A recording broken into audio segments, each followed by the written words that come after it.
درس دولي ቸርነታችንን ተቀብሎ ምሕረቱን ቸርነቱን ጸጋውን በረከቱን ያድልን። የእመቤታችን ጣዕሟ ፍቅሯ ረድኤቷ በረከቷ እንዳይለየን በወንዘ ሰማያት ተዘከረኒ ኦ አምላከ ከዘበ ጸሎት እግዚአብሔር ይቀበል ለዳዊት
ኢየሱስ ክርስቶስ ወይስ ካብዳስ ከተስ አንተከና በኮንሰስ ጆርናስ ቦታስ ቡሳዋ ለካስቦ ለማችሁ ጆር ይፈሰምስ አሃዘ ወንዱ እግዚአብሔር አምላክ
likewise, Méíiirä, the word of the infant's heart, and the angel's song, soft and heavy miracles, because of the multitude of the melody, may he be the way they are strengthened, how the tabernacle of the flame fire, wherein the high priest is, and wherein the picture appearance of his face, the pure crown, bright, dressed with the hand of man did not make, but his word above, may he lead you where the congregation of the prophets, the congregation of the preaching apostles, the congregation of the victorious martyrs, the congregation of the blessed righteous, the congregation of the ordained priests, the congregation of the watchful angels, the congregation of the virgins and monks, and before the congregation in this one holy universal church, with the one Maryam, the ark of the witness, that is our Lady Maryam. Let us not henceforth be left in the holiness of pride, with those who stand and be down here, let us therefore having religion, purity, not coming to the church, because the prophets of the Lord, through the purity of the Spirit, seeking face to face, let us henceforth have love, meekness, and like the apostles who cultivate our faith, Lord, divine them and soul, that is all, to find in this Lord the body of wickedness, let us henceforth have silence and patience, like Maryam, the God of the Lord, praise her, saying, and Maryam has chosen that good path which shall not be taken away from her. Now let us pray, the Lord our God, give us praise.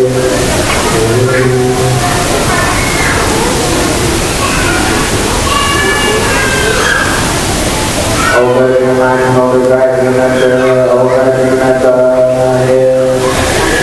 you never forget any, O Virgin of Maryam, of his birth, the reform you have had to him, of his wrath, and swung in the birth, and being all guided up from us, how and live, how and day, the whole day. O Virgin, remind him of his flight, which he did when he traveled from one country to another in the days of the present earth. O David, remind him of the bitter tears shed from your eyes and brought from the face of your beloved Son. O David, remind him of hunger, as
Terima kasih.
ለዚህ ዕለት ለዚህ ሰዓት ያደረሰን ልዑል አምላካችን እግዚአብሔር ስሙ የተመሰገነ ይሁን። ወደ ትምህርቱና ወደ ሌሎቹ መልእክት ከመሄዳችን በፊት አሁን አጠር ላለ ጊዜ እዚህ የቆምኩት በመካከላችን እንግዶች ይገኛሉ። አንድ የመጀመሪያዋ ክርስቲን ሻዮ ትባላለች። ይባላሉ ማለት አለብኝ። እርግጥ ትልቅ ሰው ናቸው፣ ትልቅ ሴት ናቸው። ለ40 ዓመታት ላለፉት 40 ዓመታት በኦሪየንታል አብያተ ክርስቲያናት ወይም በተዋህዶ አብያተ ክርስቲያናት በኢትዮጵያ፣ በግብጽ፣ በአርሜኒያ፣ በሶሪያ፣ በህንድ እየተዘዋወሩ ምርምር ያደረጉ ታላቅ እናት ናቸው። የስዊዘርላንድ ዜጋ ናቸው። ትውልዳቸውም የፕሮቴስታንት አማኝ ነበሩ መጀመሪያ።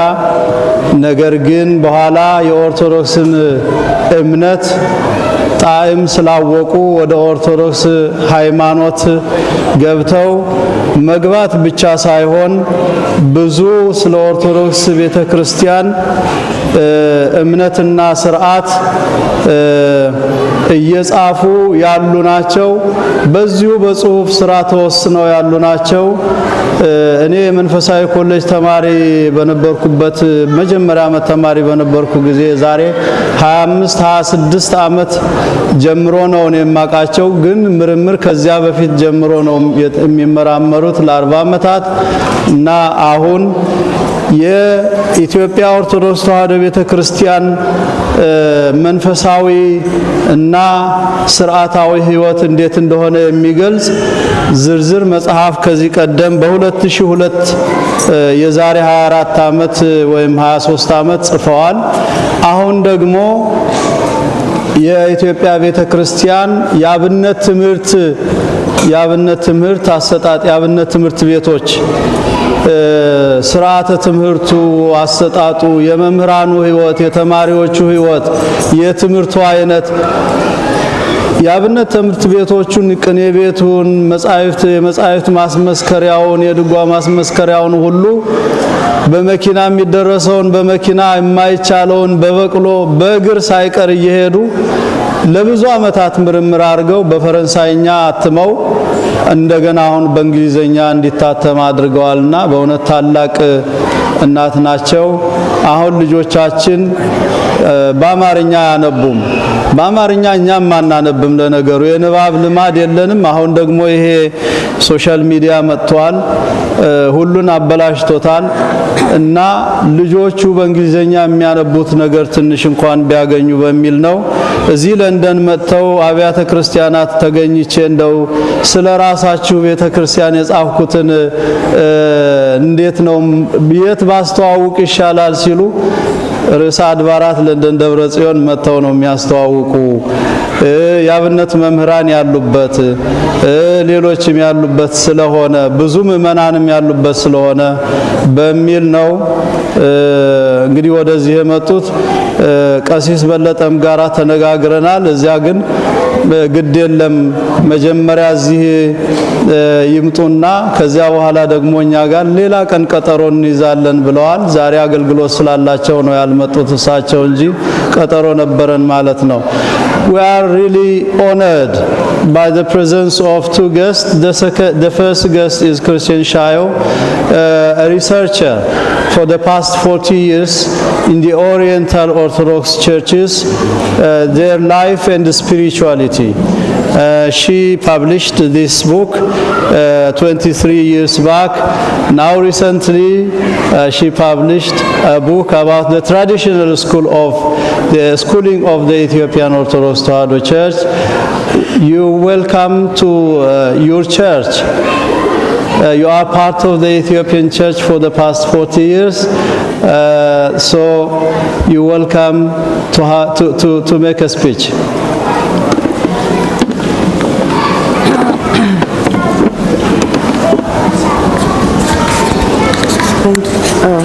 Yeah, you have to keep it close. Is it on? Is it on? Yeah, it is on. And keep it closer. Okay. And speak loud. Yes. Can you hear me? Yes. I'm not sure. Oh, now it's better. Yeah.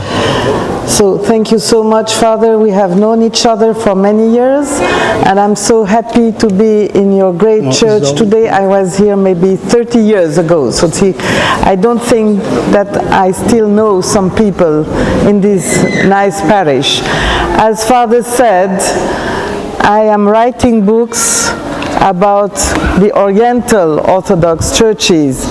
Myself, I am what you call in English an Eastern Orthodox. I belong to the Patriarchate of Constantinople, and for your surprise, I was born and baptized a Protestant in Geneva, Switzerland, which is my home place.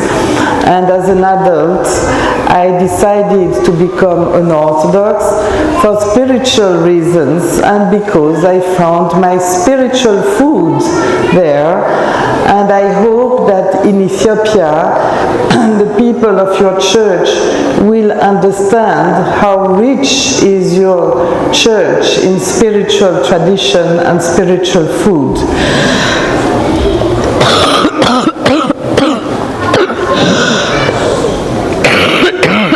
I'm sorry. Can I have some water, please? So my book on the Ethiopian Orthodox Church was published in English in 2002.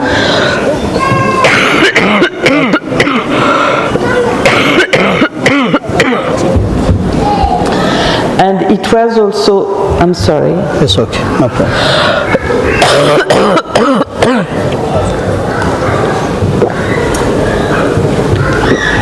It was also published in Amharic, and it was published by Méíiirä in Addis Ababa. And I wish that we could scan this book in Amharic and put it on a website so that you can read it for free. My book on the Coptic Church was also translated into Amharic and also published by Méíiirä. And I have other books. I'm sorry, I just had a flu. On the Oriental Orthodox churches, which are in English and can be read for free on internet. They are scanned, and I can send all the details to your priest so that you can share all this and know better about your sister churches, the Coptic Church in Egypt, the Armenian Church, and the Syrian Orthodox Church.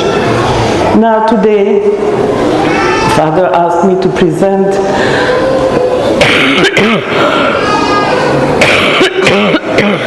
my last book, which was printed in English last year, the traditional teaching of the Ethiopian Orthodox Church, which was published by Lied Verlag in Germany. And why did I write this book? It was not only for outsiders who don't know about your church tradition, but it was also for you, Ethiopian Orthodox. Because you, as I just said, you have a great spiritual tradition. But do you really know your tradition? And of course you know the prayers by heart, but please, you must also study the depth, the spiritual meaning, and the dogma, the faith of all these wonderful prayers. So I think this is very important at the time of catechism, to teach the children and the teenagers about the spirituality and the faith which are contained in your prayers. Well, about the traditional schools, as you know, the first school is the school of reading, and you have a school of reading to learn how to read and write in nearly every school. parish or church in Ethiopia all around the country. Then, of course, you have the school of Zema and Aquaquam, because this is most important, especially if you become a deacon or a priest. Of course, you must know all the prayers and all the chanting by heart.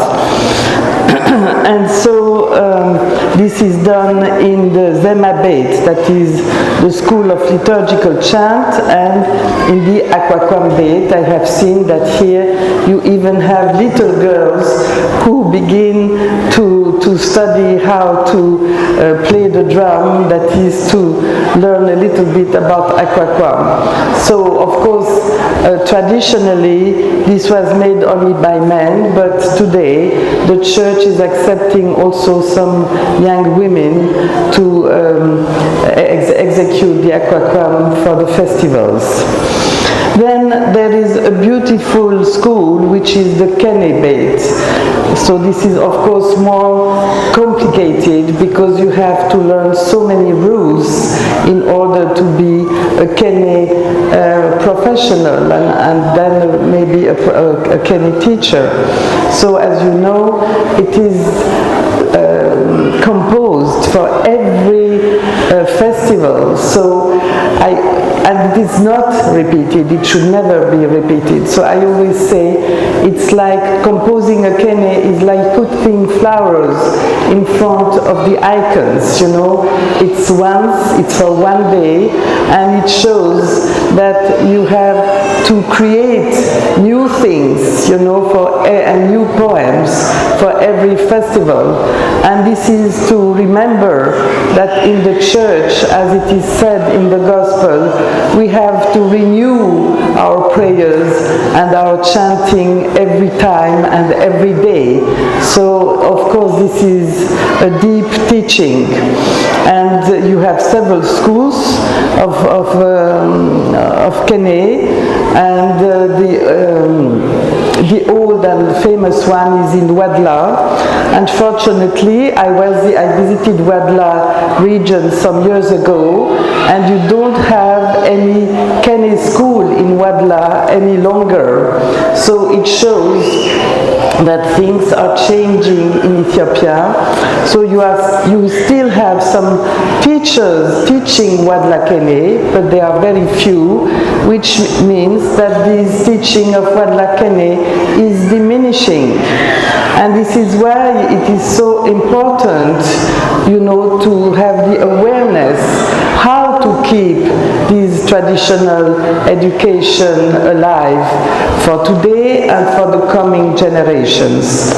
And of course, I was surprised when I was visiting the Kene schools to see that they had young boys. And I thought, well, what are they doing here? Because it's too complicated for a 10-year-old boy to create a Kene which has so many rules and for which you have to know so many things. In fact, in the Kene school, first of all, you study very well the GéCéz language, which means you have to learn so many verbs and a lot of vocabulary, because in order to create a good Kene, a good poem, your language must be very rich, so you must know many verbs and many names. And then, of course, if you want to be a very good Kene teacher, you have to go to the school of books, that is the Meshef Bed, where you will study the literature of your church, not only the commentary, which are called andemta in your language, andemta of the Old Testament, of the New Testament, but also of the books of the Church of the Fathers and of the books of the monks. And after you have studied all that, of course, you will have a lot of material, let's say, to be able to compose a rich Kene. you are supposed also to know about the history of Ethiopia and the Ethiopian Orthodox Church, and also about some customs, because all these can be included in your kene when you compose a new kene. So it's just to give you a push, and especially for the young generations. Please don't forget your wonderful church tradition. Don't forget about your old schools. And of course today you still have thousands of these schools, maybe 20,000 schools, I don't have an exact number, and thousands of students. But as I said, I have known very famous teachers who passed away, and it is, we don't know about the future of these schools. So I understand you are in England, so the situation is very different here. But these are the questions that we have to ask ourselves. What to do in order to keep this traditional teaching, and how can we do it even outside of Ethiopia. So as you know, today we have cameras, we have Zoom, we have internet, and maybe, you know, with the blessing of your patriarch and bishops, all these could be organized online in order for the young generations in Ethiopia and outside of Ethiopia to learn about all these traditional education. For example, also, of course, there are some books, you know, there are the books of the fathers, of the monks are written down, but not all of them are translated even in Amharic. In fact, some of these books may be translated in English, or German, or French, or Italian, but not even in Amharic. Like the books of the monks, you know, which are very important because they speak about monastic tradition, and the books which were read by your monks for so many centuries in Ethiopia, so they are important books. Well, another example is the system of the calendar. There was a special school to study how to make up, you know, the new calendar for the church festivals every day, for the dates, which are changing every year. So nowadays, of course, we have electronic for that, but there was a school, and we should not forget how they used to do it. And we should not also forget about other fields, you know, which are part, I think, of the church education and church tradition. And I am thinking of the icons, because in fact there is no school for teaching iconography today in Ethiopia. I know there are some individuals painting icons, but I think it would be good to organize a school in the future. And of course you have also the people who have to carve wood or to work with metals in order to make the crosses, not only for the processions or used at the altar, but also your own crosses. So you see, it's a lot, there is a lot to do, there is a lot to preserve, and we all together, the Ethiopians and also non-Ethiopians, we can think what to do in order to save all this, and not only to save but to study all these books, you know, because as I said, I think that in the context of today, it's not only for the traditional students to read and study these books, but it is for everyone who has an interest in the church, you know, to study. And as I said, I repeat, you have translations of such books also in English.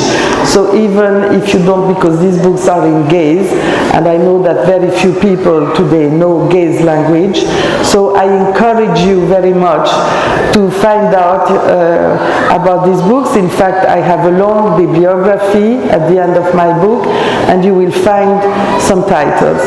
So I don't want to be too long. Thank you very much. And I ask you, I pray for your wonderful country of Ethiopia. I pray every day for Abuna Matthias. I pray every day for peace in Ethiopia and of course in the world. And I am ready to answer any of your questions because you see I'm not so young any longer. I don't know if I can come back. So if you want to ask any question now or just after my speech, of course I'm ready to answer. Yeah. And thank you so much, Father, for your invitation. Thank you very much, Christine. እንግዲህ ያለችውን ሰምታችኋል። ብዙዎቻችሁ ትምህርት የሚጀምረው ከንባብ ቤት ነው። ከዚያ በኋላ ዜማ ቤት እናቋቋም፣ ከዚያ በኋላ ቅኔ፣ ከዚያ በኋላ መጻሕፍት፣ ከዚያ በኋላ ደግሞ የቁጥር እያለች ነው የተነተነችው። የሚደንቀው ትምህርት ቤቶቹን እየዞርኩ ተመልክቻለሁ። የዋላ ቅኔ ቤት ትምህርት የሚሰጡ የተወሰኑ መምህራን አሉ፣ ግን እንደ ድሮ አይደለም። ሄጄ አይቼ ደክሟልና ይሄንን ለመጠበቅ መስራት አለባችሁ ነው የምትለው ክርስቲያን ቻይልድ። የሚደንቅ ነገር ነው። እንግዲህ የኛ ቅኔ ቤት መድከሙን ትምህርቱ የቀነሰ መምጣቱን በማጥናት ጸበል ጸበል እና ይሄን ሁሉ ጥናት ያደረገች ነች። በእውነቱ ይሄ የሚያሳየው እኛ ወደ ትውልድ መሄድ አለበት ነው ያለችው። she is telling us that these heritages have to pass to the generations. We are very to be studied. They should be studied too, and we are happy that ሊቀ ጠበብት አለማየሁ, one of the very renowned scholar, and ሊቀ ሊቃውንት ገብረ ስላሴ also are here. We are very happy that ቄስ አምደጽዮን is here. He celebrated the liturgy in English. Oh, yes. In English, and ሊቀ ትጉሃን ተክለ ማርያም, our priest in charge, is also here. So here in this church there is a Abnet school, traditional school, by which all the deacons are cultivated and been ordained to be deacon and priest as well. But it's not as strong as it is in back home. So we are going to work. I think we may have some few copies for our library. And thank you very much for taking your time, coming here and telling us about the Tewahedo, deep Tewahedo tradition, the schooling and other spiritual life of the church. And we thank you for your dedication to study. በነገራችን ላይ ህይወታቸው በሙሉ በዚሁ ጥናት ላይ የተመሰረተ ነው። ቁስጥንጥንያ ያለው የኦርቶዶክስ መንበረ ፓትርያርክ የሚኖሩበትን ስራቸውን ይሄን አድርጎ በየትኛውም ሀገር ሲሄዱ ትራንስፖርታቸውን ከፍሎ የሆቴል ከፍሎ መጽሐፍ ሲሰሩ መጽሐፍ ይስሩ እንጂ ለማተም አይቸገሩም፣ አይለምኑም፣ ግዙኝም ብለው አይዞሩም። የሚደንቅ ነገር ነው። እንግዲህ ሴቶች ሳይቀሩ እንደዚህ ባለ ምርምር ይሳተፋሉ በሌሎቹ አብያተ ክርስቲያናት።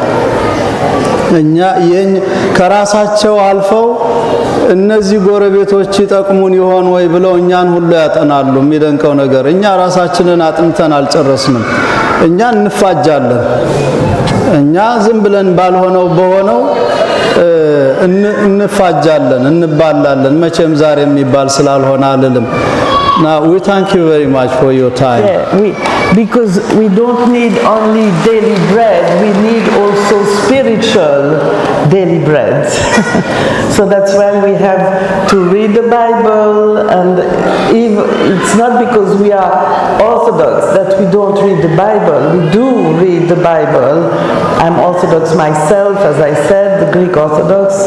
So all these things have to be explained in Ethiopia to your people, and this is why also to explain, to give the andemta of the biblical texts, because this is what the Protestant missionaries are doing in Ethiopia, and it has to be done in the Orthodox way in Ethiopia, so that your people will understand how rich is your church in biblical texts and other texts as well.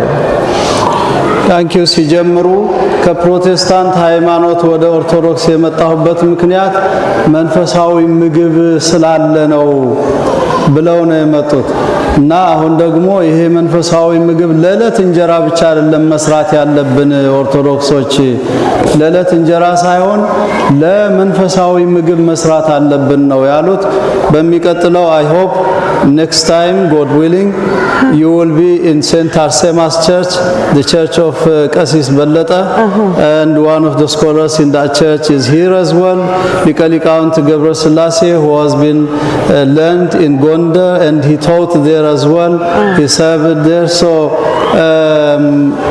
we are very privileged anyway to have you and to share your age-old experience in this very short time.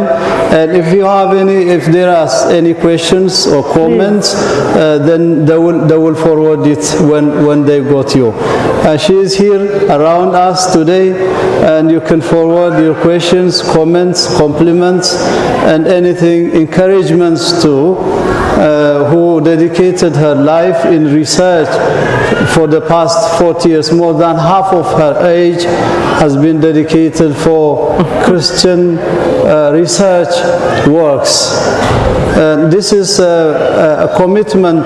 በራሱ ምንኩስና ነው በራሱ ምናኔ ነው ያሉኝ ነበር ሊቀጠበብት እንደውም ቀደም ከዚህ የበለጠ ምናኔ የለም ከመጻሕፍት ጋር መኖር አብያተ ክርስቲያናትን ማጥናት እና she is living like a nun monk. And thank you very much for your time. And I want to give 2 more copies for your library. Thank you. የነዚህን ሁለት ኮፒዎች የመጀመሪያው one for the other parish, you know. We will do. Share. Yeah, we will do. These 2 more copies being given to this church, and we thank you very much for this gift. Thank you. Thank you, Christine. No question. Yeah, they will come. They will come and compliment. All right. Yeah. Any question, come here. Good. Thank you, Father. Thank you. Our second guest is Cressida Marcos, who studied in Gonda University anthropology, and she taught there as well. Now she is a staff at the Holy Cross College in Oxford University. She has an Ethiopian Day she organizes every year, and she is striving to establish an Ethiopian Orthodox Tewahedo parish in Oxford. Imagine. She is organizing Ethiopians, and she is begging for priests to go there and bless. So there are lots of priests here, as you can see, and there are 5 parishes, so many priests are behind you to support the Orthodox Tewahedo parish in Oxford, and that has to continue. And thank you for your coming, for your presence as well. Thank you, sisters. Good. Now, do you want to say a bit a word? Yeah. Say. እግዚአብሔር ይመስገን. Do you have your new book? I must keep it. I have only 1 copy. I'm so sorry. Okay. I'm so sorry. The scholar is very interested to have it because he is a teacher by himself. So I have to speak at the Anglo-Ethiopian Society. I have only 1 copy to show. We have to discuss. About 50 years ago. And the idea is to have all the Orthodox churches being able to have congregations in Oxford. And so I asked church, if we have the Ethiopians. So Archbishop Lulias from the Greek Orthodox Church has given the blessing for Sada, for the service, but not for Gadasi, because there's a difference with Täýammérä and the theology of the Eastern Orthodox churches. There are a number now of young men who come to live in Oxford because they are seeking asylum and they live in a hotel and they work for Deliveroo and they have electric bikes, e-bikes, and they work really hard and I see them in the town. And I've spoken to them, and one of them is from a priestly, from Kahanat, from Addis Ababa. And so we have a deacon, and there are other priests that have arrived in the UK. And my dearest hope is that there can be a very small community because of the love of the church. I would like to be able to help with that. And I'm very much hoping there'll be a small and peaceful church in Oxford. And so whenever some priests come for the university in Oxford, as you know, it's a great world university, we've arranged for them to come and to hold prayers in the church. I also want to say, now I have your ear, that when I was last in Ethiopia during Félsäta, I wanted to go to Lohra, and I arranged to stay with the family at Mahleta Maryam church, but it's too dangerous. It's just too dangerous for me to go. So instead, I went to a local church in Addis Ababa, Däbrä Métmaq church, and it isn't a big cathedral church yet. And they have sent me a letter, an official letter from the church, asking for support to build a cathedral church. Just to say, the new churches in Addis Ababa are so big, they are so great, they are made with so much cement. There is no way that they can be demolished or destroyed. They are just so big and so strong. And so my little work is a big work, which is to make a small church in Oxford for the newcomers and for the small number of Orthodox Ethiopians who already live in Oxford. And it's a really lovely atmosphere of peace and of family love, of Christian love. And I can do that for them. And you have many churches around the UK now, in Leeds, in Newcastle, there's a new one in Bristol. And it's so important that at least a few English people understand how much you value your church. It's a great gift that you have through the ages and through your generations. And so I've been studying your church for I think about 30 years now. And I've still got a lot to learn. But at least as an English woman, I speak some Amharic. And I can appreciate, and I appreciate you all. God bless you. Thank you. Thank you. Thank you, sisters, for your time and for your gifts. Thank you very much. Have a seat, please. I would like Liqa Tuguhan to thank them on behalf of the congregation. Dear Father, praise to Father, Mother, and Brother, Jesus Christ.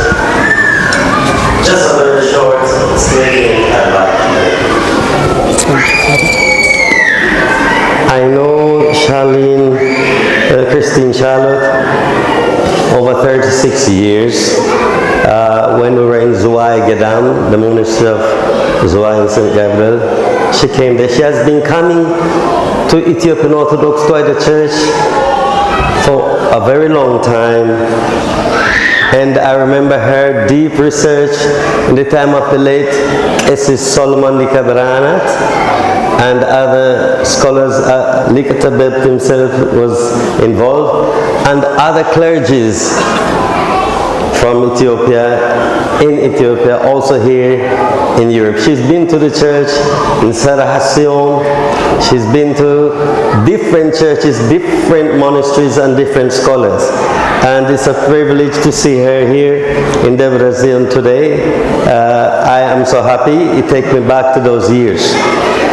This, our sister, always pray and desire that the Ethiopian Orthodox Church plays a great role amongst the Orientals, and especially in the Western Hemisphere. She always work hard to bring this message to the next generation. And I pray that God give her the blessings to fulfill her mission and her dreams. And it's good that someone who is not affiliated with the Orthodox Oriental churches value the Oriental Orthodox Church, especially looking at the Ethiopian Orthodox Toida Church. And this is also a witness, a good witness, that we should value ourselves, we should work hard on the next generation, especially when, as she mentioned, the Protestants are spreading their gospel, their teaching. They're trying very hard to spread their gospel, and it's time that we wake up, work hard, and do more and more, especially for the young generation, which is the tomorrow church. I'd really like to thank God, Our Lady Saint Mary, and of course everyone who is here today, especially our guests. And we look forward to continue this relationship which spans over 36 years. May God bless your work and your research, and we're looking forward to further discussion with our guests regarding Oxford, the mission and dream for Oxford. We'll get some more information about that and discuss in details about that, how we can play a role in that mission. May God bless you. Thank you so much.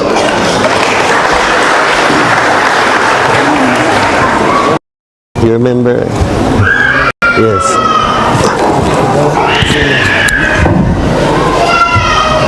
በስመ አብ ወወልድ ወመንፈስ ቅዱስ አሐዱ አምላክ አሜን። በስመ አብ ወወልድ ወመንፈስ ቅዱስ አሐዱ አምላክ አሜን።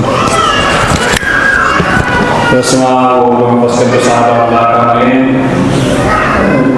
የእግዚአብሔር ተሰጥቷል እግዚአብሔር እስከ ሰዓት በሰላም በጤና በጠብቆ ስላደረሰን ክብርና ምስጋና ለእርሱ ይሁን።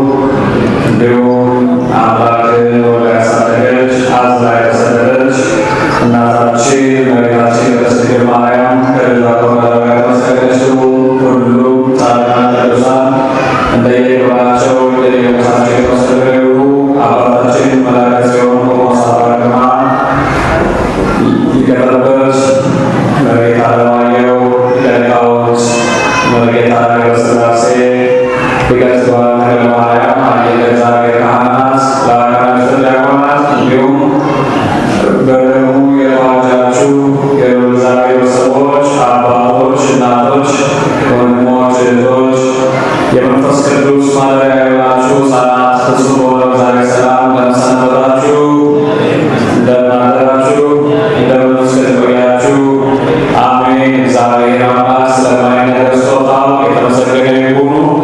የተመሰገነ ይሁን። የተወሰኑ ማስታወቂያችን ለመናገር ነው። ከዛ የዕለቱን ወንጌል ሊቀ ሊቃውንት መርጌታ ገብረስላሴ ይሰጡናል።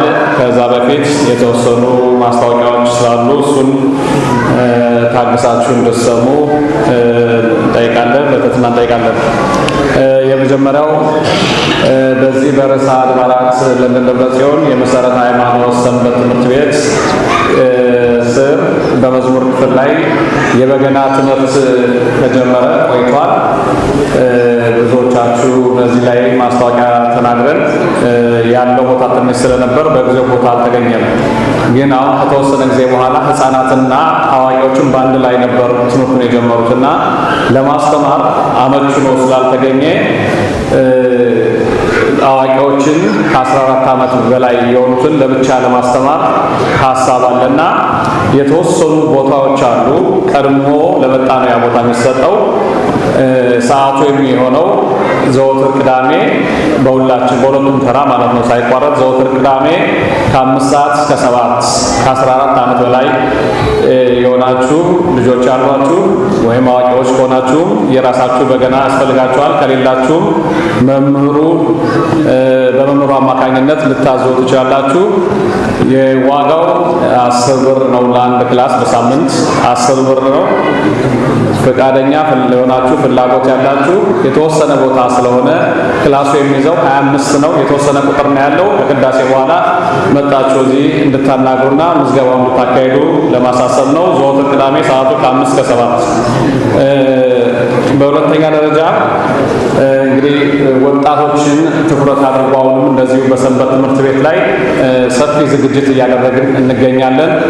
ቅድም እንግዲህ ሁለቱ አንስት ቀድሞ ከተናገሩት አንዱ መሰረታዊ ነገር የኢትዮጵያ ኦርቶዶክስን ትውፊታዊ ትምህርት ወደ አዲሱ ትውልድ እየተሸጋገረ አይደለምና በአዲሱ ትውልድ ላይ መስራት አለባችሁ እያሉ እየተመከርን ነበርና ያንንም በማሰብ እንግዲህ ሰፊ ዝግጅት መምህራንንም በማናገር ከ13 ዓመት በላይ የሆኑትን ታዳጊ በቋንቋቸው በጣም በተጠናከረና መሰረታዊ የሆነ ትምህርት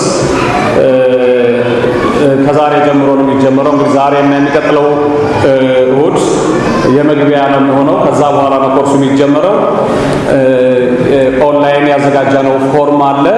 ያን ፎርም የሞሉ ሰዎች ብቻ ናቸው ያን ትምህርት መካፈል። ምክንያቱም ለሁላችንም ትምህርቱ የሚማሩትም በጣም ተደክሞበት የተዘጋጀ ኮንቴንት ስለሆነ በትክክል ተማሪዎች ላይ መድረሱን ለቁጥጥርም እንዲያመች በትክክል ወላጆችን ፍላጎት ኑሯቸው ነው እንጂ እንደ በአጋጣሚ እንዲለውሃቸው አንፈልግም። ትምህርቱ የሚከናወነው በእኛ ተራ ዘወትር እሁድ ሲሆን በአካል ነው። ከቅዳሴ በኋላ ቅዳሴ ካለቀ ከ30 ደቂቃ በኋላ በቪካሬጅ በአካል ነው። የኛ ተራ በማይሆንበት ደግሞ በዙ ነው። ሳይቋረጥ ዘወትር እሁድ ነው የሚሰጠውና በጣም በስርዓት የተዘጋጀ መጋቢ ሐዲስ ቀሲስ አባተ ከላይ ሆነው የሚቆጣጠሩትና እንዲያው ትምህርት ሳይሆን በስርዓት ትውልዱ ላይ ለውጥ ለማምጣት በሚያስችል መንገድ ስለሆነ ከ13 ዓመት በላይ ለሆኑ ልጆች ትምህርቱ የሚሰጠው በእንግሊዘኛ ነው። ፍላጎት ያላችሁ አሁንም የተዘጋጀ ፎርም አለ። ከቅዳሴ በኋላ መጣችሁ አናግሩን። ፎርሙን የግድ መሙላት ይኖርባችኋል።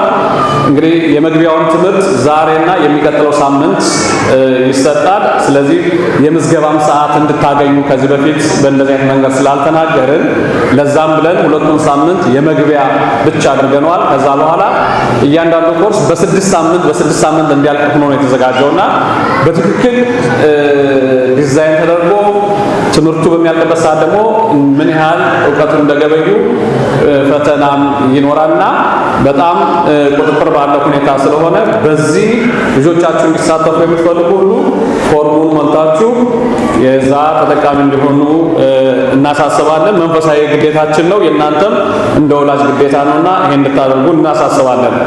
ሌላው በተደጋጋሚ ስለ አባላት ምዝገባ እዚህ እየወጣን እየተናገርን ነው። አሁንም በተነገረው ልክ ግና ተግባራዊነቱ ያንሰዋል።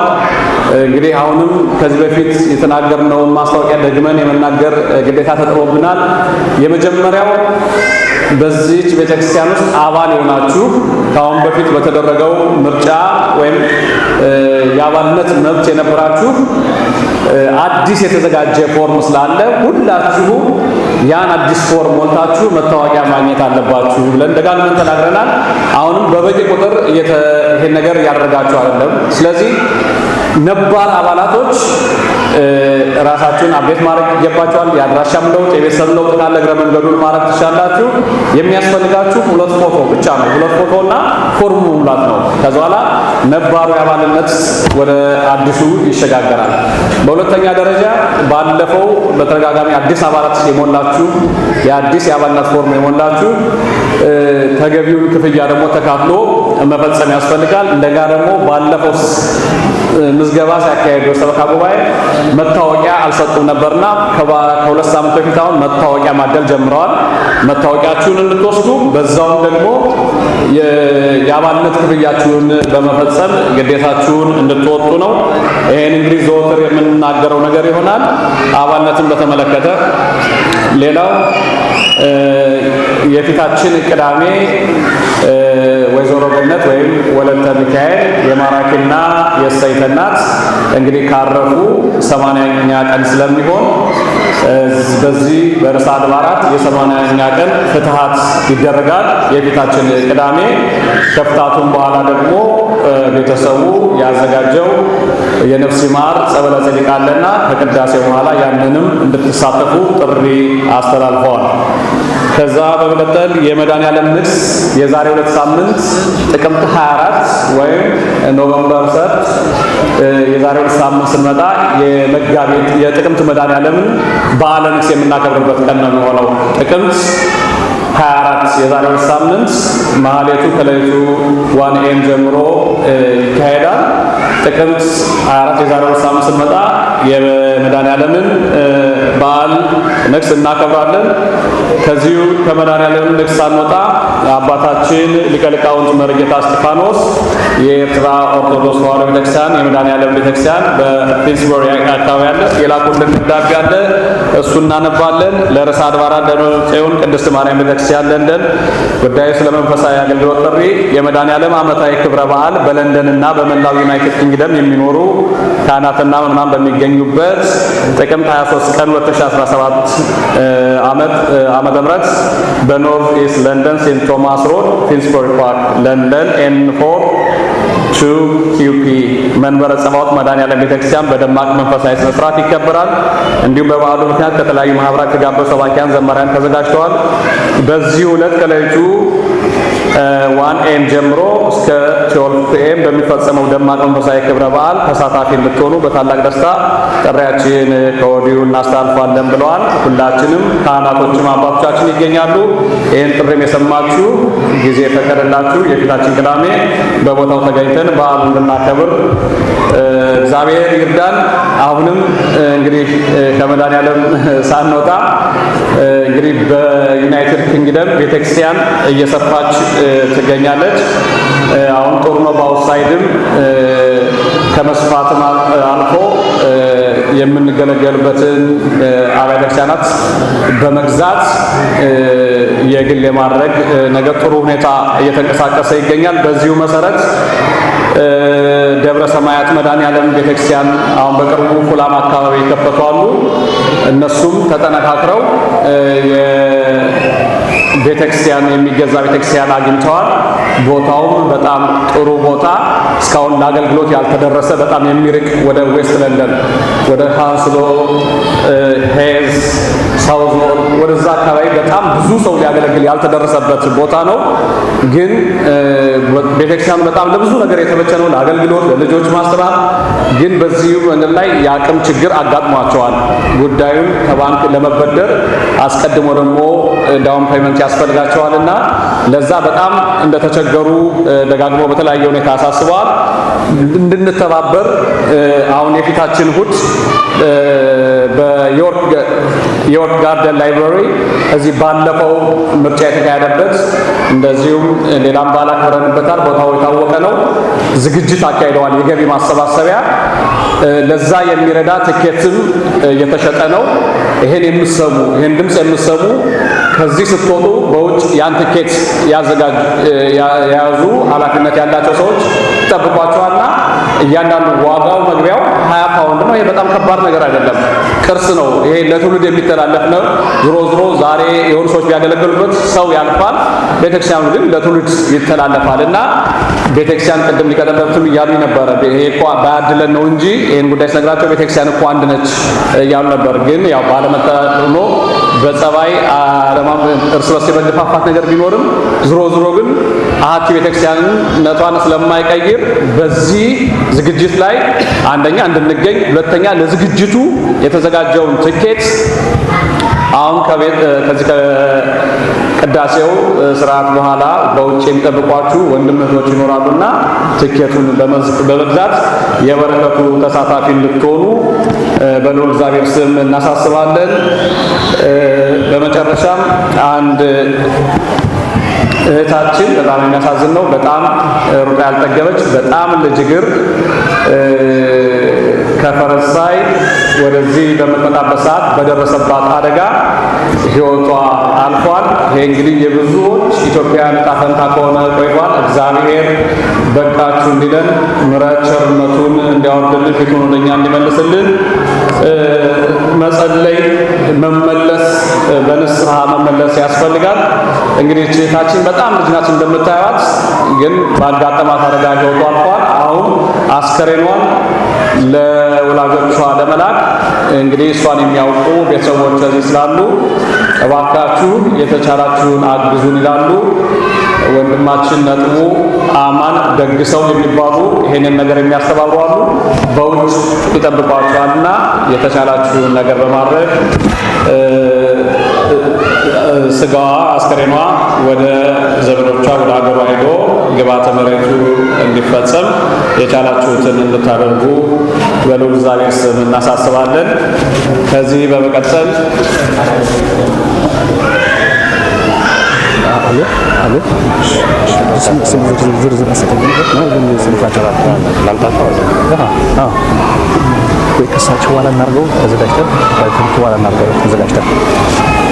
እሺ ከዚህ በመቀጠል የዕለቱን ትምህርት የምንወዳቸው አባታችን ሊቀ ሊቃውንት መርጌታ ገብረስላሴ ዛሬ በሌሊት ተገኝተው ከሊቀ ጠበብት ጋር በጣም ቃለ እግዚአብሔሩ እንደ ጉድ ሲፈስ በአማረ ሁኔታ የጽጌ ማህሌት በደመቀ ሁኔታ አክብረናል። አሁን ደግሞ የወንጌል ሰዓት ነውና ቃለ በረከትን ያካፍሉናል። እግዚአብሔር መንፈስ ቅዱስ ለሁላችንም አስተዋይ ልቦና ያድለን።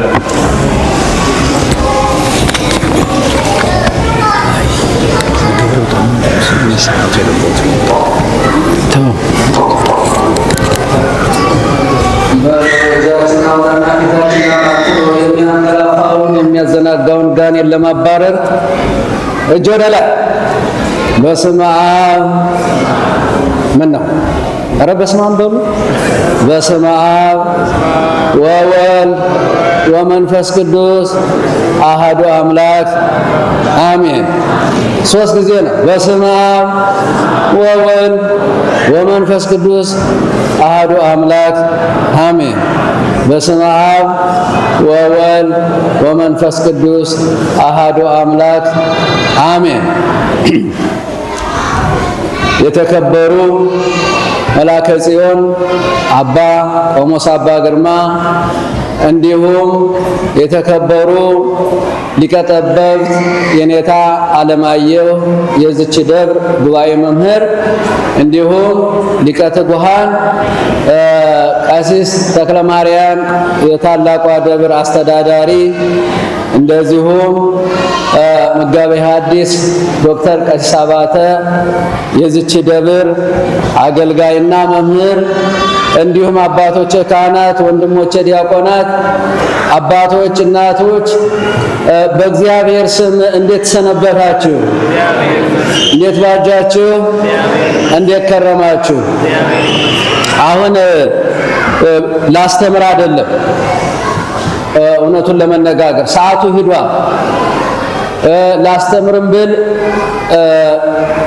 በእውነት የአካል ቡጢ ባይሆን የቃላት ቡጢ ይገጥመኛል። ከናንተ አውቀዋለሁ እንደምታጉረመርሙ አይደለም እንዴ?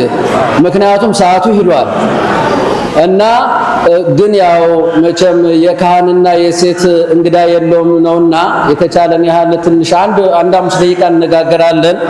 ከዛ በፊት ግን ላለፉት ሀፈናወር ትንሽ ስለደከመን ሪፍሬሽመንት ያስፈልጋል እና እስቲ ሁላችንም አንድ ላይ እንዘ ተሐቅፍዮ ብለን ትንሽ ራሳችንን እንደ ትንሽ ነቃ እናርገው ብርዱም ምንም እንትን እንዳይለን። እስቲ ደህና ከበሮ መቻ አንተ ከበሮዋን ያዛትና አብረን እንዘምር። እንዘ ተሐቅፍዮ እንበል። እንዘ ተሐቅፍዮ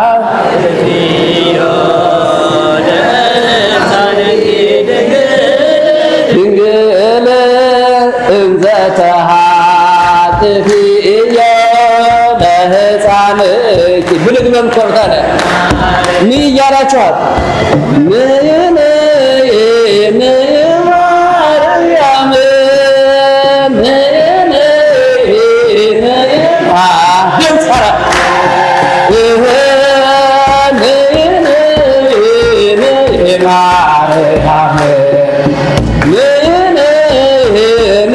ማርያም እንዘ ተሐቅፍዮ ለሕፃንኪ ማርያም እንዘ ተሐቅፍዮ ለሕፃንኪ ማርያም ይበላት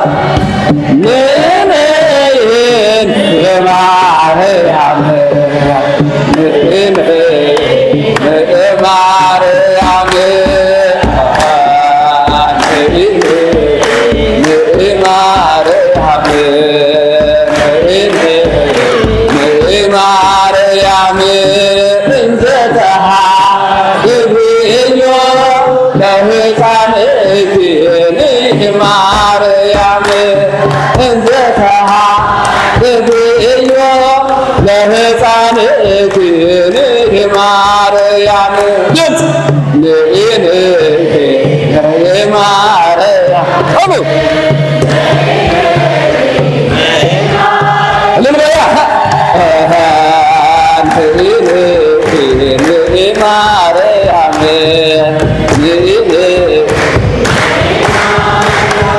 እንደዚያ ነው። እንግዲህ አረፍ በሉ አይሻልም? እንቅልፉም ለቀቀ። እንደዚያ ነውና እንግዲህ ወራቱ ወርሃ ጽጌ ይባላል።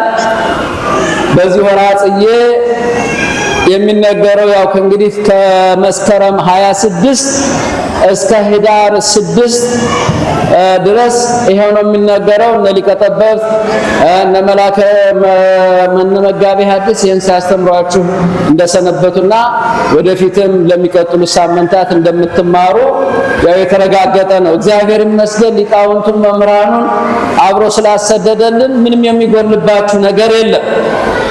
እግዚአብሔር አላጎደለብንም፣ እኛ ነው ጸባይ የጎደለን። አዎና አሁን ስለሱ ሰዓትም የለንም። 12 o'clock ሆኗል። ብዙ ልናገር አልችልም። አይውሽ ሰዓቱን ባይወስዱብን ብንነጋገር ብንማማር ደስ ባለኝ። ግን ያው የሰዓት ጉዳይ ደግሞ ትምህርትም ንግግርም ሲበዛ ያው ይዛችሁ ታትሄዱ እዚህ ሆኖ ተራግፎ የሚቀር እና እኔም በከንቱ አልፋ እናንተም እንደዚያ ነው። ነገር ግን ወደዚህ ከመጣሁ አይቀር ጌቱ ዘ ፖይንት ነውና ወደ ፖይንቱ ግን ሳልናገረው ማልወጣ ሁሉ ጊዜ ታውቃላችሁ የዚች ደብር ጉዳይ ሁሉ ጊዜ ያው ነብዩ ኢሳይያስ እኔ ስለ ጽዮን ዝም አልልም፣ ዝም በሉኝም ብትል ዝም በል ብትሉኝም አልልም፣ ስለ ጽዮን ሁሉ ጊዜ ለፈልፋለሁ፣ ስለ ጽዮን ሁሉ ጊዜ እናገራለሁ ብሏልና እኔም ይቺ ደብር እዛ በዛ ያሉት ወገኖቼ አባቶቼ እናቶቼ በዚህ ያላችሁት እናት አባቶቼ ወገኖቼ አንድ ሁናችሁ ሰላም ወርዶ እርቅ እስከሚወርድ ድረስ መጮሄን አላቋርጥም።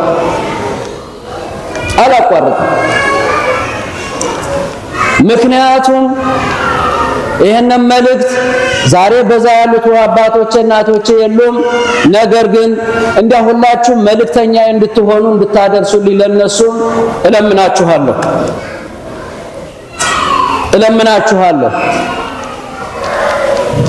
ኢትዮጵያውያን የሃይማኖተኞች እግዚአብሔርን የሚፈሩ እግዚአብሔርን የሚያከብሩ እግዚአብሔር የሚወዳቸው የተባለ መጽሐፍ ሁሉም ይመሰክርልናል።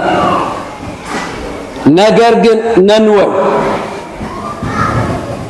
ወይ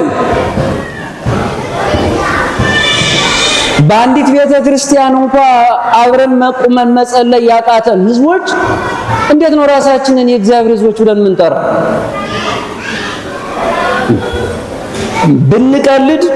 ብንቀልድ በእግዚአብሔር ላይ መቀለድ አይቻልም። ስለቀለድንበት ወእግዚአብሔር ይሳለቅ ላይ ለሆሙ እግዚአብሔር በእኛ ላይ ለምኞታችን ለሐሳባችን አሳልፎ እየሰጠ ይገስጸናል እንጂ ልመናችን ጩኸታችን ተቀብሎ ያማ ቢሆን እስቲ እንደሚነገርልን ቢሆንማ ወገኖች አሁን እኔና እናንተ እንነጋገረው ስብከት አይደለም፣ ፕራክቲካል ነገር ነው የምነግራችሁ። እንደ ኢትዮጵያ የሚቀደስበት ሀገር አለ ወይ? ንገሩኝ። አለ? እንደ ኢትዮጵያ ማህሌት የሚቆምበት ሀገር አለ? እንደ ኢትዮጵያ ሰዓታት የሚቆምበት አለ? እንደ ኢትዮጵያ ስማቱ የበዛበት ሀገር አለ? ለምንድን ነው የሚጸለየው ጸሎት፣ የሚሰዋ መስዋዕት፣ የሚቆመው ማህሌት፣ የሚቆመው ሰዓታት የእናንተ ሁሉ ጩኸት ወደ ላይ ደርሶ ለምን ነው ለሀገራችን ምህረት የማያመጣ? ለምንድን ነው ጦርነቱ የማይቆመው? ለምንድን ነው ያረገዘችው እናት እንኳን እንደው መውለጃ ያጣችበት ሀገር የሆነች ኢትዮጵያ? ማንን ነው የምንቀልደው? ማንን ነው የምናታለው? እስቲ የደብረጽዮን ሰዎች እንደዛ እኮ አይደለም። ይችን ደብረ እኮ ስትቀና ስንት መስዋዕት ተከፍሎባታል። የወገናቻችን መለያየት እኮ ነው። እዚህ ያው ሁልጊዜ እየመጣሁ እንኳን ለማገልገል እኮ ተቸግሬ ነው ያለው። አንድ ካልሆነ ህዝቡ መጥቼ ዛሬ የመጣሁት ለክርስትና ነው የመጣሁት። ወንድሜ ድርሻዬ ክርስትና ስለጠራኝ ክርስትና ላነሳ ነው እንጂ እናንተን ላገለግል አልመጣሁም እንዳይመስላችሁ። እናንተን ማገለግለው ታርቃችሁ አንድ ስለሆኑ ብቻ ነው። ያገኘሁትም ህዝብ ያን አንድ ህዝብ አንዲት ቤተ ክርስቲያን ሆኖ ነው ያገኘሁት። ያ ሲሆን አገልግሎትን የምችለው አበረክታለሁ። እንደዚህ ተለያይታችሁ ግን ባገለግላችሁም ራሱ ቅጣት ነው የሚሆንብኝ። ምክንያቱም ጸልዩ በእንተ ሰላመ ቤተ ክርስቲያን ይባላል። ቅድምም ሲቀደስ ሰምታችሁታል። ስለ ቤተ ክርስቲያን ሰላም ጸልዩ እየተባለ ሁልጊዜ ይጮሃል፣ በዜማም በንባብ። ስለ ቤተ ክርስቲያን ሰላም ጸልዩ ማለት እኮ ስለናንተ እኮ ነው። ክርስቲያኖች በአንድ ላይ በሰላም እንዲኖሩ ጸልዩ። በገዛ እጃችን አባቶቼ እናቶቼ ስሙ። እግዚአብሔር ከእንግዲህ ከሰማይ ወርዶ ለእናንተም የሚናገርበት ምንም ምክንያት የለም።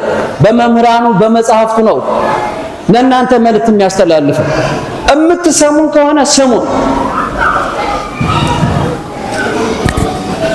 በመስቀሉ ሰላምን አደረገ እያለች የምትሰብክ ቤተ ክርስቲያን ራሷ ሰላም አታ ልጆቿ ተራ በተራ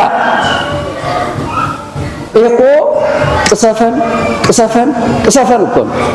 እግዚአብሔር የፍቅር አምላክ እንጂ የጠብ አምላክ ነው ወይ? ምን እያደረግን ነው እኛ? እየዘበትንበት እኮ ነው። ወገብረ ሰላመ በመስቀሉ እርቅን አደረገ ለእለ በሰማይ ወለእለ በምድር፣ በሰማይ ላሉት መላእክት በምድር ላሉት ፍጥረታት ሰዎች አስታረቀ እያለች የምትናገረው ቤተክርስቲያን ዛሬ ራሷ ሰላም አታ እንዴት ነው የሚሆን? አይበቃም ወይ እንዴ? ልባችን ምን ነው እንደ ድንጋይ ሆነ እንዴ? ኦኬ ማስተማሩ ንገረው አለበለዚያ ግን ተናገሩ ጨርሱ። ምን ይንከረው ነው? እሺ በጣም ጥሩ አስተማር ነገርን ነፈለፍ አልተሳካ። አሁንሳ በኢትዮጵያ ያለው መከራ ራሱ አያስተምረንም ነው? መከራ አያስተምረንም ወይ? አይበቃም ወይ? አባቶች ካህናቶችም የምትችሉትን ያህል መስዋዕት ሁኑ፣ ግድ የለም። እውነቱ ለመናገር እዚህ ላይ ያደረስነው የጀመርነውም የሁሉም ነገር ምንጮቹ እኛ ነን። ይሄ ሀቅ የማይካድ ሀቅ ነው። የተለያየ ሰልፍ ኢንተረስት ይኖራል።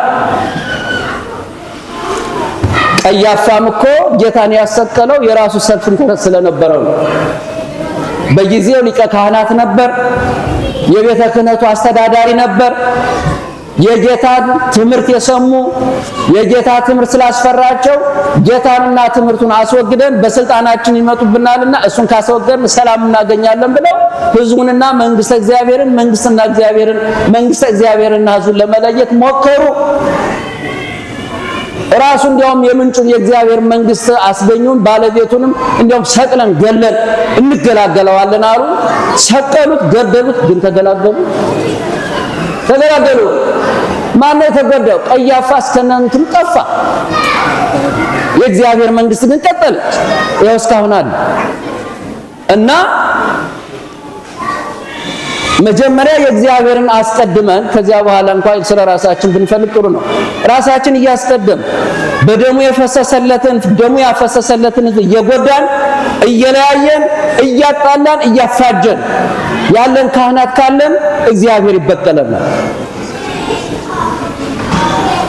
ለጊዜያዊ ጥቅም ተብሎ ዘላለማዊ መከራ በራሳችን ላይ እንዲመጣ መሆን የለበትም።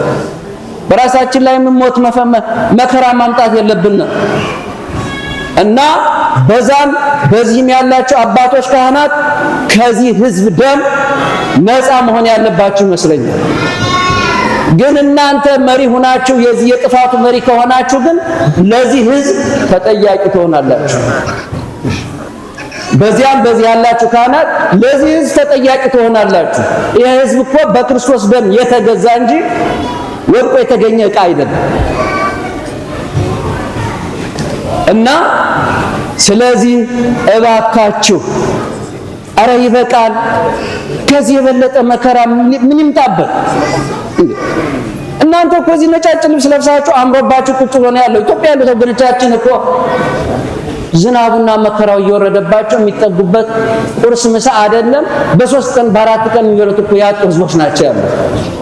ዛሬ ቀድሰው የሚወጡ ካህናት እኮ እንደ እስጢፋኖስ በድንጋይ እየተወገሩ ነው ያሉበት። ይሄ ካላስተማራችሁ ካልገሰጻችሁ ከልባችሁ ካልገባ እንግዲህ ምን ተብለን እንጠራለን? ምንም የማያውቁት አባቶች እኮ ነው በገዳም ያሉት አባቶች እኮ ነው የሚታረዱት ያሉት። 9 ወር እንኳን አርግዛ ለመውለድ እኮ መብት የተነፈገባት እናት እኮ ነው ያላችሁ በኢትዮጵያ። የተረገዘ ሕፃን እኮ ወጥቶ የሚሰዋባት ሀገር ነው። እንዴት ነው የምታዩት እናንተ? አረ ይበቃል። ጥጋባችን በልክ እናድርገው። ብንራብ ኑሮ ብንጠማ ኑሮ ብንሰቃይ ኑሮ በእግዚአብሔር ቤት አንጠግብም ነበር። በርገሩ ሆዳችን ስለነፋው ቁጭ ብለን ቢራ እየጠጣን እገሌን እንዲህ እናርገው እያል የዚህ ሀገር መንግስት እግዚአብሔር ይስጠው ቤት ይሰጠናል። ብንችል እንሰራለን፣ ባንችል ደግሞ እሱን ብሉ ጠጡ ብሎ ይሰጠናል። እየበላን እየጠጣን ጥጋብ ተሰማን። ለተራበትቼ ለማን አዝናለሁ ነበር። ጥጋብ ጠገብ። ስለዚህ ከራሳችን አልፈን ቤተ እግዚአብሔር ማመሶል መበጥበጥ፣ ይሄ ድፍረት ይበቃል። ይሄ ድፍረት ነው ሀገርን ዛሬ ሰላም የነሳ። ስለዚህ በደብረጽዮን ላይ እምትነግዱ፣ እምትበጠብጡ፣ እምትረብሹ በእግዚአብሔር ላይ እጃችሁን አንሱ።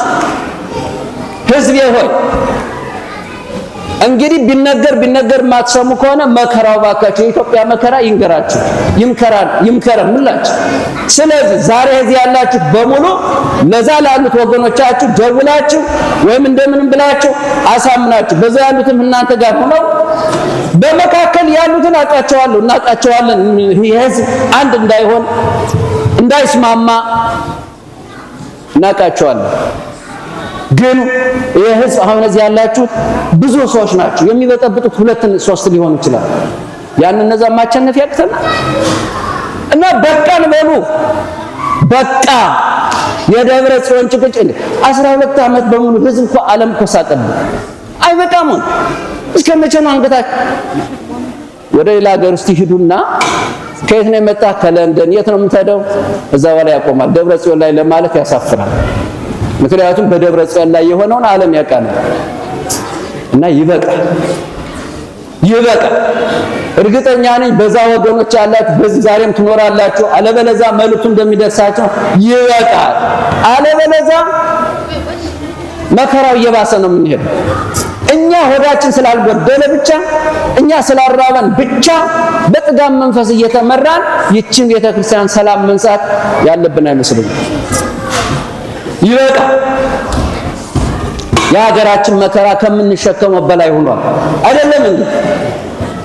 አይደለም ታዲያ ያ መከራ ዛሬ ቆመን በእግዚአብሔር ፊት እባክህ ብለን የምንጮህበት ሰዓት እንጂ እኛው ራሳችን ገብተን የእግዚአብሔርን ቤት የምንበጠብጥበት ሰዓት ነው አይበቃም ወይ ኧረ ዘመዶቼ ባካችሁ ይሄው 12 ዓመት በየርኩበት እንደጮህኩ ነው ባያገኘሁት መድረክ እግዚአብሔር እንዳይፈርድብኝ ለምን አልጮህም ለምን አልተናገርኩም በየርኩበት በገጠሩ ክብረ በዓል ሰዓት እግዚአብሔር ይመስገን ድሮ አንዲት ነበርች እቺ ቤተክርስቲያን ዛሬ ወደ 20 የሚሆን ቤተክርስቲያን አለ እግዚአብሔር አልነፈገንም ቸርነቱ እኛ ግን ጠገብ ነበር እና ዛሬ እዚህ ያላችሁ እናቶች አባቶች ራሳችሁ ታራቂ ራሳችሁ አስታራቂ ራሳችሁ ሽማግሌ ሆናችሁ ሌላ መልእክት ሌላ ወሬ እንዳይኖር ዛሬ በስልክም ከነዛ ጋር ሆናችሁ ተዋብራችሁ ሰላሙ በቅርብ እንዲፈጸም እና በዚች ቅድስት ቤተክርስቲያን በምንወዳት በእናታችን በታቦተ ጽዮን ፊት በአንድ ላይ ሆነን ለመጸለይ እንድንበቃ የሁላችን ሁላችሁ ሐዋርያ ሁኑ ሁላችሁ ሽማግሌ ሁኑ ሁላችሁ አስታራቂ ሁኑ ህፃናቶቹ ወጣቶቹ ይሄ በሽበት የተለካ ሽምግልና የለም መሸበት እኮ እንጨቱም እኮ ይሸብታል አይደለም አይምሮ ከአይምሮ ጋር ከማስተዋል ሲሆን ነው እንጂ ደስ የሚለው አለበለዚያ ግን ከንቱ ነው የሚሆነው ስለዚህ ወጣቶቹ በቃችሁ በሏቸው አሁን እኔ ላደራጅ ነው ወጣቶቹ ቲኔጀሮቹ እነዚህ ትላልቅ ሰዎች ተወበሏቸው መብታችን አትጋፉን እኛ በሰላም የመማር አገራችን የማወቅ ታሪካችን የመማር ቤተክርስቲያናችን የማገልገል መብት አለን እናንተ እየተራገጣችሁ መብታችን አትንፈጉን በሕግ አምላክ ብላችሁ መቋቋም አለባችሁ ኢናፈዚናት እሴቶቹ ባሎቻችሁን ተቆጡ ባሎች ሚስቶቻችሁን ተቆጣጠሩ በቃ መቼ ነው ሰላም የሚሰበከውና ይሄንን እንድናደርግ ነው እንተባበር አንተ ይሄን አድርግ በሉኝ የምታዙኝ ካለ ይሄው አባቶች እዚህ ያላችሁ እናቶች አባቶች አላችሁ ታዘዛችኋል ተለያይታችሁ ግን እንደዚህ ተጣጣጣችሁ ማገልግለን እንዳትሉ አላደርገው ምክንያቱም እዚህ ሀገር ስመጣ ያ ህዝብ ነው እዚያም ያለው እዚህም ያለው አንድ ላይ ያገኘው ክርስቶስም እኮ እንደኛ አንድ እንዲሆኑ እንጂ እንዲለያዩ ብሎ አይደለም ያስተማር ክርስቶስ አንድ ያደረገውን ህዝብ እኔ ላይ አይችል አገልግል አልችልም እዚህ ያሉት አባቶችን ፈርዶባቸው እና ይሄንን ለመናገር ነው የተሰጠኝ 5 ደቂቃ ነው 3 ደቂቃ ተጠቅሜያለሁ 2 ደቂቃ ይቀራል ከይቅርታ ጋራ ይሄን መልእክት መቼም እንደምታስተላልፉልኝ ተስፋ አደርጋለሁ አባቴ ጥያቄ አለኝ ልናገር ብለዋል ብሶት አላቸው እንግዲህ ፍቀዱላቸው ለ2 ደቂቃ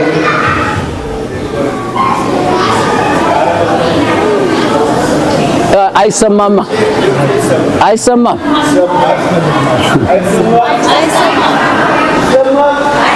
ስጫቸው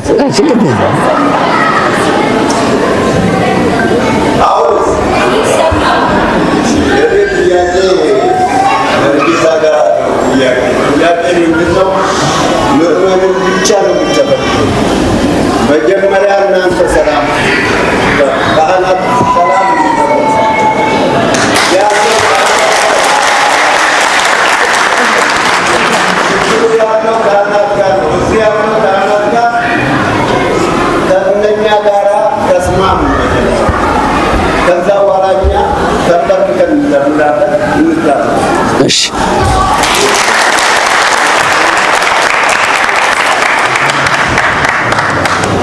እውነታቸው ነው። ይሄ ነው ግድ የለም ትልቁ መልእክት ይሄ ነው። ካህናቶቹ አባቶቻችን የሰላም ቆዩኝም አባ ከደብረጽዮን ችግር በላይ ምንም ነገር የለም።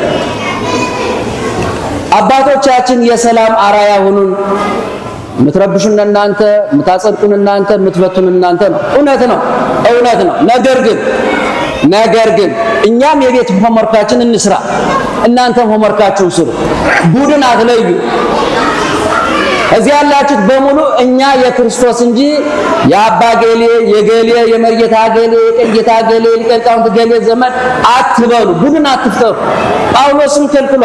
እኔ የአጵሎስ ነኝ፣ እኔ የገሌ ነኝ እንዳትሉ ተከልክላችኋል እኮ ቡድን ለመፍጠር። ስለዚህ የቄስ ገሌ ቡድን፣ የመርጌታ ገሌ ቡድን የሚለውን አቁሙ። እናንተ ሁሉም ካህናት በአንድ አይንዩ የሚለያይ ክፉ ነገር የሚናገር የሚያስተላልፍ ካህን ካለ አትስሙት። እሱ አይረባችሁም። ይሄንን እናንተ አድርጉ። አትከተሉኝ፣ እኔን አትስሙኝ። መጥፎ ነገር እናንተን የሚለያይ እንደ መጥፎ ነገር የምናገር ከሆነ አትብላችሁ ትፉኝ እንጂ አትከተሉ እባካችሁ። በዚያም በዚያ ያላችሁ ለክፉ መሪ የሆነ ካህን መወገድ አለበት። እንዲያው በእውነቱ አይመስላችሁም? ስለዚህ እናንተም የቤት ሆምወርካችሁን ስሩ። እኛም እንሰራለን፣ የምንችለውን ያህል እናደርጋለን። እግዚአብሔር ይስጥልን።